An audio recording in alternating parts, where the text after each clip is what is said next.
Hi, and welcome to yet another expat. This is episode number 3. Who knew we'll make it this far? Very excited to be recording one more time. I will start with some podcast updates because I feel after 2 episodes it's time to level up. This is why I've brought some new equipment and a new way of recording. The sound may seem a little bit different than other times. This is because I have upgraded the yet another expat recording studio equipment. I am using a different software to record. It will probably make things easier for me and hopefully for you listening to it. So we're giving this a go together. But I also actually took the time to add more distribution channels. I fought with everyone. I fought with Jeff Bezos to get on Amazon. I fought with Steve Jobs. Well, not exactly Steve Jobs, maybe Tim, new CEO of Apple. It took me about 30 two-factor authentications with my phone to get this through. I think it was 2 hours in total, but now I made it. The podcast is now available not only on Spotify, but also Apple Podcasts, Google Podcasts, Amazon Podcasts, and even on YouTube. This podcast is being streamed all over the place, so there is no excuse for not listening to it, besides the quality of the content and the host. I'm also very proud to say that we have, by we, I mean me and the recording team here in my room, we have 3 reviews. So you can imagine that things are really taking off. Was that one review made by myself? Maybe. I am ready for the new sponsorships and everything that comes along the way. Thank you for being around. Thank you for building this podcast empire together with me. I will not forget you when we're big and famous. We'll do. Uh, I will just not forget you. I don't know if I can do anything.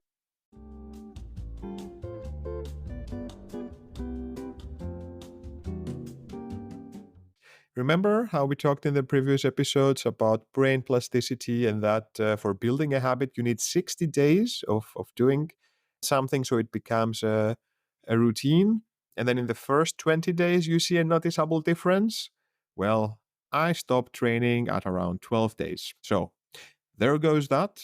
I can blame it to the horrible challenge I started with a declining viewership and really, really bad put together exercises on the different days. It destroyed me before we even got started. I have some recommendations for Adriana, the famous yoga YouTuber. I think I will try that one out. I also know there's a lot of positive, affirmation, thanking yourself for doing it while you go through it. And this is the vibe I want. I want to be thanked throughout a training session for doing it. I think my inner self is like a child needs to be taken with love and care and a lot of positivity to get things going. So maybe I give Adriana Yoga a try. For now, I am biking around with my invincible 400 euro bike. It broke down once going to work while I had loaded everything up on a rainy day. That was probably the lowest point of the day where I had to admit my defeat, take the bike back, and just take a metro. But I came back to it on a sunny Saturday. I spent some time in the yard. I fixed it. I got grease all over my hands from the chain. And there's something about fixing things with your hands that is very, very satisfying. So the bike is still around. And I guess this is my workout until Adriana comes.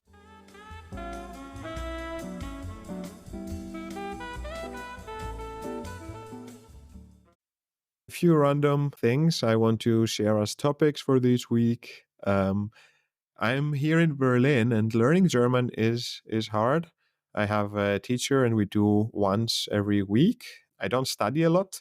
I try just to go in conversation mode, and it's very difficult to study when you're a working adult. It just feels like extra work, and it's also a type of work where you could put 20 minutes in one exercise that is missing 6 verbs.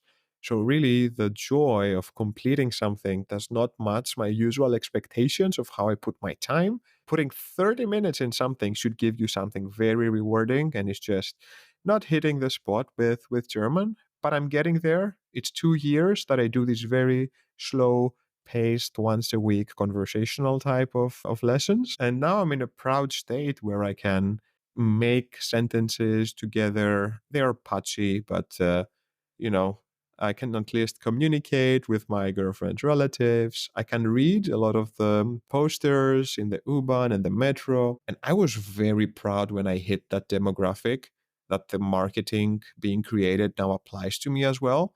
I felt very included, trying to understand what these all these messages are around me. But I saw one sign that really annoyed me in the U-Bahn. It was a sign about the German lessons, and it said, "Tired of speaking broken German?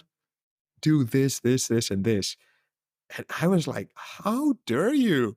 How dare you talk to me like that? My broken German is a crown I wear on my head. I got it with blood and sweat and tears, mostly tears, I think, and I cherish it. So I found that very offensive. How dare you insult me like that? Imply I should adhere to some unrealistic standards that you are imposing on me? I am taking the U-Bahn in Berlin. I am taking the BWG. Don't you think I have enough suffering already? And by the way, Berlin, where are the bed bags talking about the U-Bahn? There was all this hype around the bed bags coming, and I thought Berlin would be the first. Let me tell you, if you look at the state of this city, I was waiting for them. When Paris was all over with bed bugs, it was just at that time where a night train was announced connecting Paris and Berlin. And I thought this would be the end of it. But it's not. So far, no bed bugs. And I will take my broken Germans, and I am not tired of them. I am proud of them. Thank you very much, guilt inducing commercial, but you are not working on me.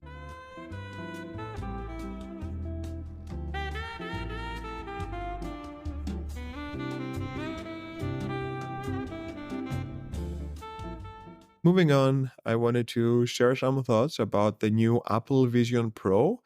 And if for whatever reason you managed to escape so far from seeing it, good luck. It is coming. There is no way you will not have seen it sometime in the future. It's the new VR headset of Apple that is taking the VR experience way, way into the future. They call it spatial computing, and it is a VR slash AR augmented reality situation. You wear it in your head, and then you can blend real space with virtual stuff. You can show videos in front of you. You can have your notes on the left and the keyboard on your legs while you still see the rest of the room. You can have these different screens and pan them around. There are videos of people walking inside their apartment wearing the Apple Vision Pro. And when they walk in the living room, they have put a screen there that shows Netflix, another screen on top of the kitchen that shows cooking, notes on the other side. And all of these windows, they stay there in space. That's the new thing about this technology, that it can pin objects in space and keep them there as you move around. So this anchoring way of having multiple screens placed in real space as you walk around, it's quite a thing. Do you know how sometimes it feels like you just have too much screen time? You spend a lot of time on your phone and you're scrolling around. You might work with a computer. It might have one screen, it might have two screens. And Apple just says, fuck that. What is a screen anyway? Let's just put screens everywhere. You walk around, you can have all of your screens in real time. And this is quite big. It's quite scary. I think it is an invention that we're now seeing in its birth, but I very much see a future where screens are so much around us. And if you're someone who is conscious of your screen time, I think that this is a dystopia we're going to.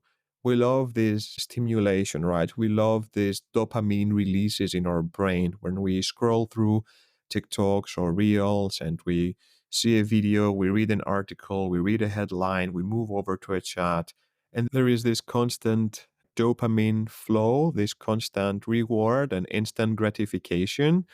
And it seems like we are not going backwards with that. We're only going forwards because if you can imagine wearing a headset where it brings as many screens as you want in the real space, then we're talking about a non-stop gratification, reward, dopamine flow, which is quite scary to think where will we end up as a human species. I think we're getting hooked up so much in these dopamine inducing actions.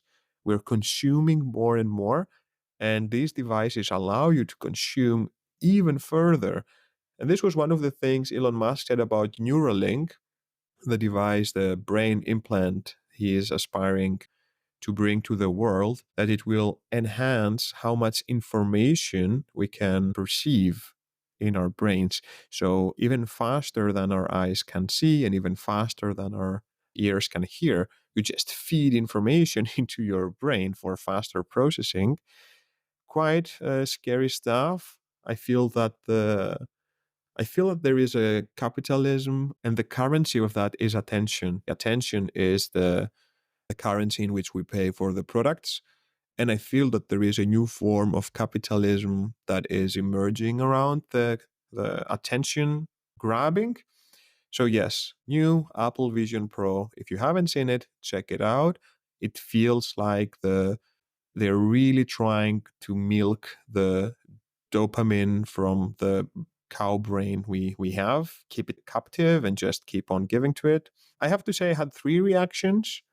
I got very excited when I saw it. I think it's really a game changer in how we see computers, how we see software, how we interact with different media. To not have to have a device in your hand or a screen physically in front of you, and to be able to access all of these screens at the same time. So I got very excited because I think that this is actually a breakthrough in terms of how technology is being used and how the VR technology can break into more of the daily lives. I got horrified because this feels like going straight up to a dystopian future where we just consume non-stop and we are deprived more and more of the beauty of the physical world around us and the moments and senses and the slower pace that nature wanted us to have.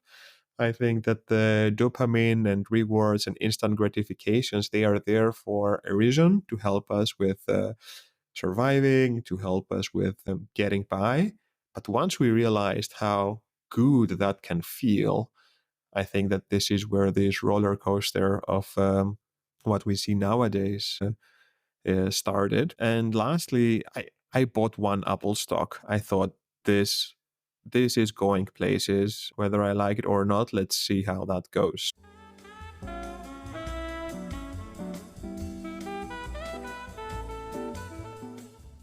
And now, getting on a little bit more personal stuff, I decided to share one story, a story from the past. This could be one of the segments of this podcast.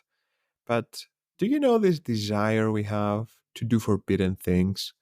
You know, these things that you could do, but only under very specific circumstances. Thinking of things like when you are in an airplane and they tell you, hey, if something happens, you would need to remove this side door and help all of the passengers. And you're like, holy shit, I should never remove that door unless it's necessary for me to remove the door, in which case I would have to remove this door. Or when you are in a metro or Uber or train, there is this big red thing hanging that if you pull it, it's going to do emergency brake for the whole metro. Or in these different buses where they have a little hammer. I don't know if that is only in Greece or it also exists abroad, but there used to be this little hammer on a case, and they say, break the case and take the hammer in case of emergency, and you're supposed to break the glass of the window of the bus to get everyone out. These things give me a kick. This idea that there is necessary distraction that you are allowed to do under some circumstances for the greater good. So this is one of these stories where I had the joy to do something very destructive, but for a good cause. So it was all good.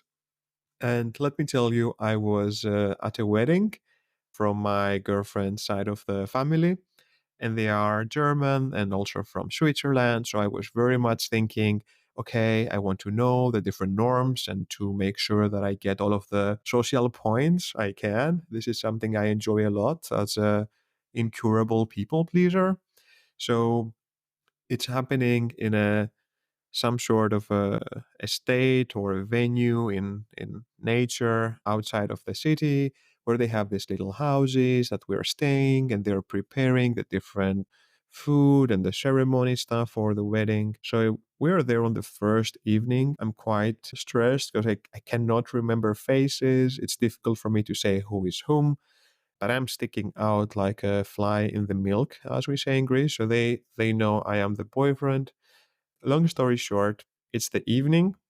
We are in one of these mm, houses that is hosting some buffet situation where everyone gets to meet and greet and mingle and have some food as we prepare for the first night, which had a big bonfire later on and some drinks and some music. So we are there and we are doing the chit chat, and I try to make sure that I eat slowly and I meet the different people. And then the groom comes. The groom comes to me and he says, "Oh, hi, Hermes. It's so nice that you're here. Is the food okay?" And I'm like, "Yeah, yeah, it's perfect. Thank you very much." And then he asks, "Would you like some more? Would you like me to bring you something?" And I just shrug and I say, "Yeah, sure. The food is lovely. Why not?" And off he goes. And then my girlfriend tells to me, "Hermes, what did you do? Why are you making the groom go bring food for you? He has so many people here to greet and meet and just, do his thing. Why is he serving you food?" And I thought, I don't know why he asked. He asked to serve me some food. And I thought the polite thing to say is yes. To which she said, "No, he's being polite by asking you because this is how he is, but you were not supposed to say yes and make him do all of this." And I'm just thinking, oh no, I'm already failing and getting enough social points out of this thing. I met the groom go bring me food. Who do I think I am? And as I'm going through these thoughts, there's suddenly some smoke coming out of the kitchen. I don't think much of it because others know better, right? This is the feeling you have when you are in a setting where you know nothing about. So I just thought, well, I guess they're preparing something that has a lot of smoke for whatever reason. And then the smoke becomes more and more, and people start kind of going in that small corridor. We're inside this old type of house. And so I go there as well, and a lot of people are gathered around this small kitchen.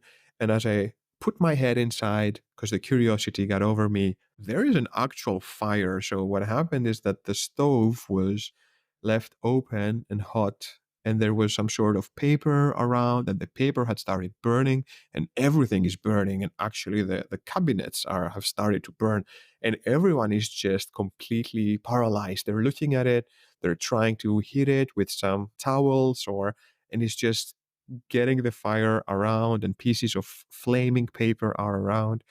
And at this moment, I see a fire extinguisher.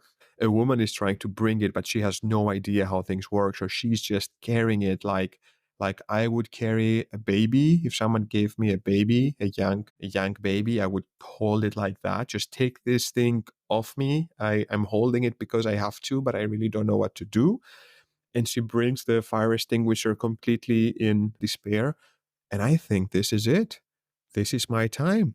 I had this dream of using a fire extinguisher all over my life. From the moment I was in elementary school, I could see it there on the side. When I was going in kids' camp, I was looking at it. When I was in the army, everywhere I am, I like looking at a fire extinguisher and thinking, this must feel so good to use, but you're just not not allowed to use it, right? So I get the fire extinguisher. I've played this scenario so many times in my head as a child. I put my finger into this metallic circle safety pin that it has. I pull it out and then I start spraying the whole kitchen, and everyone just stops and looks. And I'm like the savior that has appeared, and I'm just spraying everything, and it feels so good. And it's also so messy. That thing comes out with such force that it literally, you feel that you're doing something bad at the moment. It's causing so much chaos, sprouting all of that compressed air and the foam, that you feel that you're doing something you're not supposed to, but you're actually taking out a fucking fire. So I sprayed the whole thing. I then looked around. Then I sprayed a little bit more, just to make sure nothing lights up again. And this was my absolute moment of glory. It was the talk of the day. Everyone was saying how Hermes grabbed the fire extinguisher and saved the fire and took it down. And I have to say, it is maybe the best moment of my life using that fire extinguisher and instantly regaining all the social points I had lost and so many more social points that I remember saying to my girlfriend, okay, I think that I have a good surplus of credit score now. So if I fuck something else up in these 2 days, I think I'm pretty much covered. This is the story of how I got to use a fire extinguisher. I wish to everyone that you get to feel the joy of using a fire extinguisher. I do not wish any fires or anything like that. So I'm not sure in what context the wish grants you to use a fire extinguisher, but it is one of the most satisfying things. And it just makes such a big mess, and you don't have to feel bad about it. I didn't even have to clean all of that crazy the state of the room after the fire was out. I didn't even have to worry about it. I just went there, I did my thing, and then, you know, people will do what they have to do.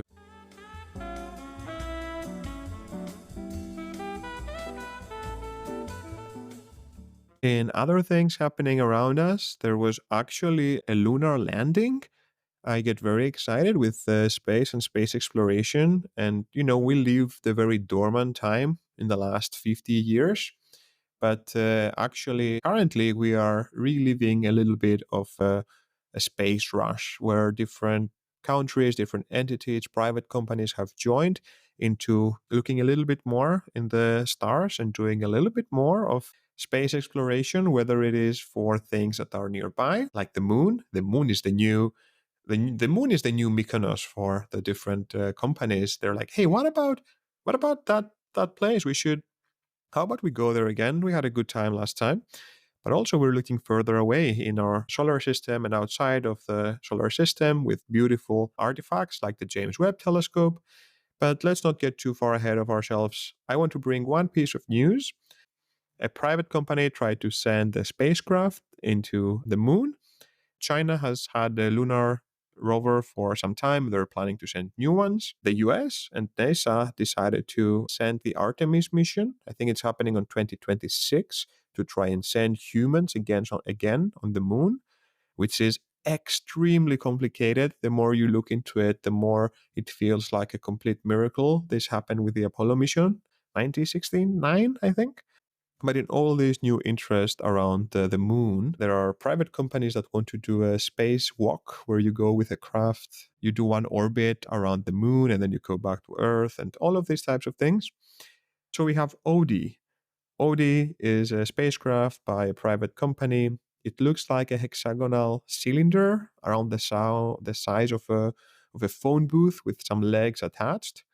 It doesn't really look very futuristic, but they managed to send it there on a mission, and NASA has loaded up Ori with a lot of goodies, exploration equipment, sensors, scientific instruments, and even some art, because always in this space stuff, we like to put a little bit of art.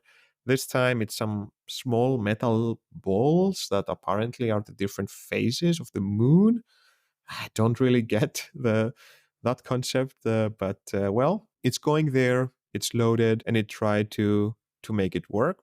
It actually touched down the moon, which is already great news because if we look at the Japanese who tried to send the probe to the moon earlier in the year, they sent it, but it crashed. They were very happy that they managed to send it, but yeah, there wasn't much left of it afterwards. So we had Japan, who almost made it but crashed their spacecraft. We had India, who made a successful moon landing on their first attempt. We have China sending a lot of things, and of course the US wants to play along. So they tried to send that spacecraft there with NASA, and it made it. It wasn't a smooth ride. Apparently, they managed to restore communications, and that was a great moment. It turns out that it didn't quite land so well. One of the legs, I think, got decided to play a little bit of a twister game, so that the whole thing just flipped sideways. So that thing up there, it made it land, and now it just bloop fell on the side. It's not horrible news because they say that 5 out of the 6 instrument it needs are on the good side, the one side that has touched whatever it's touching. It has some of its solar panels. It has some of its antennas, so they cannot fully communicate with it as much or as well as they want to.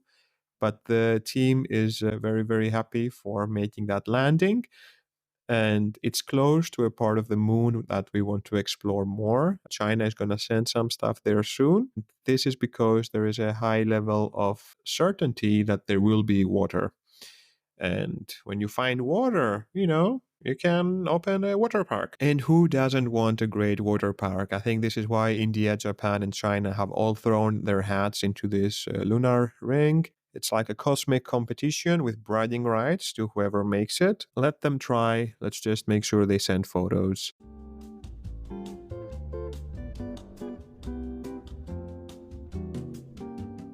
So I'm gonna wrap up this episode now. It's some lovely weather here in Berlin. Finally, the sun is out. I feel like I'm charging every time I feel the sun on my skin. I've been here for 2 to 3 years on and off, but I've never felt this need for vitamin D as much as I feel now. So I hope you're having a great time. I hope you are enjoying good and warm weather, good and warm people. And thank you so much for sticking around in the third episode of yet another expat. If you enjoyed this episode, consider following on the platforms you're listening to or enabling the notifications. Consider adding one more review so we reach 4 reviews, and then I can stop blackmailing my friends and family to leave reviews. Feel free to write what you thought about this episode. You can do it on Spotify. Would be super fun to get a comment or any thoughts on what you like, what you don't like, or any sort of feedback. And yeah, I think that's it. Rendezvous in 1 week from now. Ciao.